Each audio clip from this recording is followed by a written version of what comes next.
Welcome back mga kalapatids. Magandang hapon. Magpaparondo tayo ng mga players natin. Nagsilabasan ng mga kalapatids. Isa-isa nang nagsisipaglabasan. Si Bout, palabasin na natin para makarondo mga kalapatids. Buksan na natin ang pinto. Lipad na Stitchel Bout nang makaronda ka. Hindi pa laging nakakulong ka. Pang norte para mang kita tawid dagat. Lipad na.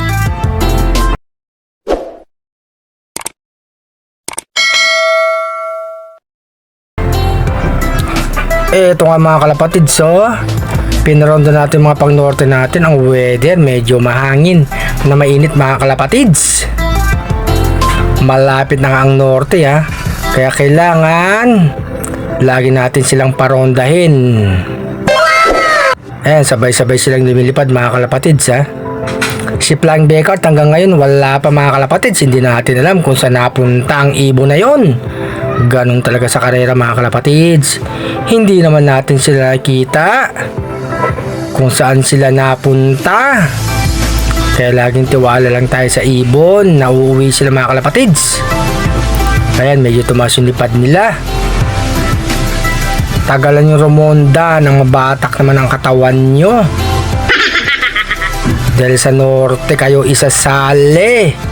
Siyempre training muna sila mga kalapatids. At sana umabot ng derby sila Dalawang ibon nating babae mga kalapatids Second laps sa linggo. Piudran Albay mga kalapatids.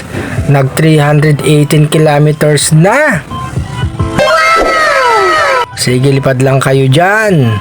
Maraming salamat sa support nyo kay Arcelop mga kalapatids Ayan, medyo mababa na yung lipad nila mga kalapatids. Kailangan silang batakin. Umaga't hapon parondahin sila mga kalapatids. Mamaya-maya magpapakain tayo ng mga alaga natin.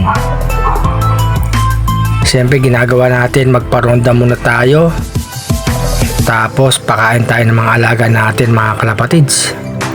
Ang klima nga medyo uminit na mga kalapatids Nawala na yung amihan mga kalapatids.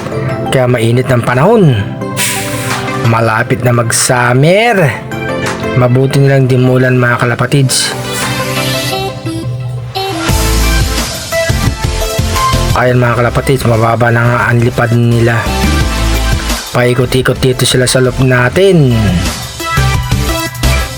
Sana si Flying Becart makauwi pa dito sa loob natin mga kalapatids. Pakain na tayo ng mga alaga natin. Bigyan na natin. Nag-aaway pa yung dalawa mga kalapatids. Si Stitchel Bout at saka siyang Becart natin.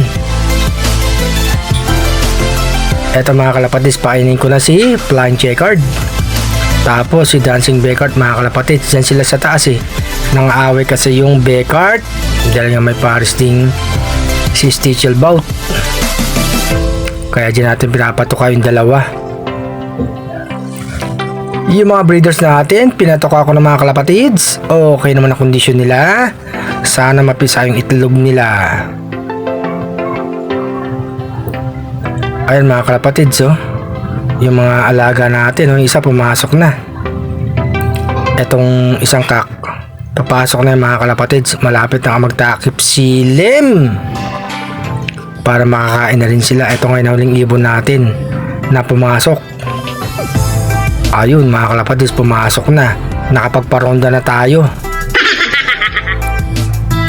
Ito nga si Arcelop mga kalapatids, pasayaw-sayaw pa. Happy flying sa inyo mga kalapatids.